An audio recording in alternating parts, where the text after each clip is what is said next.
Hello, welcome to another level 7 type question.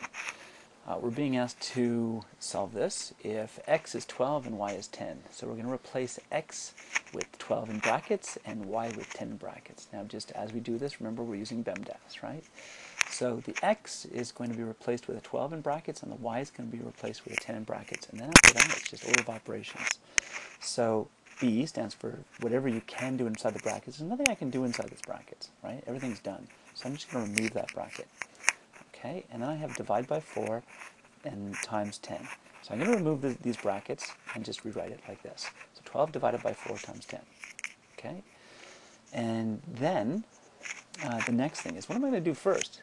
Okay, the multiplication division is supposed to be multiplication division whichever comes first. And what comes first? The 12 divided by 4. Okay, that's a very important point. So 12 is divided by 4 first, which is 3. Okay, and then that 3 multiplies the 10, so it's 30. Okay, and that's it. Have a good day.